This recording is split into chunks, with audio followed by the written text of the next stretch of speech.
From the station with the most local news in our West Michigan, Fox 17 News at 10 starts right now. Thanks for joining us tonight. I'm Aaron Parsegian. After strong storms last month left nearly 1 million people across the state without power, Michigan's Attorney General Dana Nessel is now discussing her plans to hold utility companies accountable for those outages. Fox 17's Marisa Oberle has details.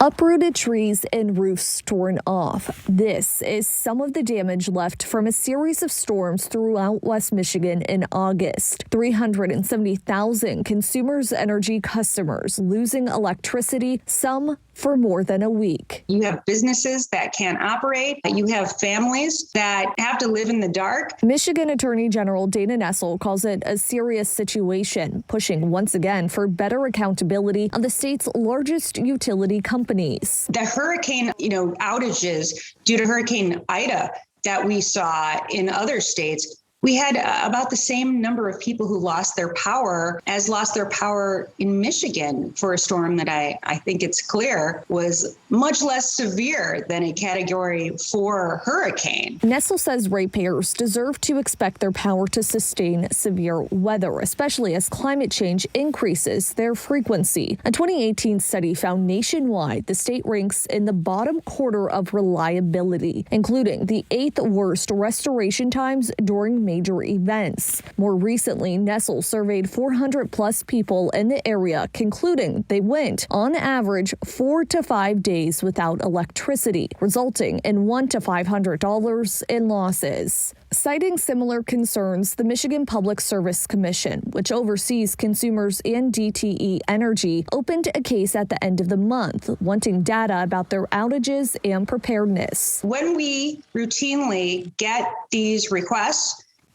from the utility companies to increase their rates, I think it's time for us to ask some very serious questions. Exactly how are you spending that money? Nessel adding she'd like to see higher automatic outage credits and lower qualifying requirements, along with a special fund created by the utilities for customers hit especially hard. We're not saying we don't want them to turn a profit, but we want to make sure that they're providing good service to their customers. And right now, they're just not. Marisa Oberle, Fox 17 News. We did reach out to Consumers Energy. They called the August 10 storm system a top 15 event that caused nearly twice as much damage as a similar event in 2017.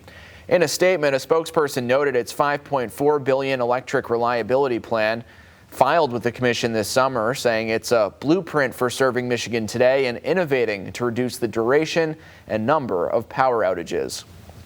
The Attorney General, meanwhile, is still seeking feedback on people's experience during those storms. If you'd like to fill out that survey, visit fox17online.com.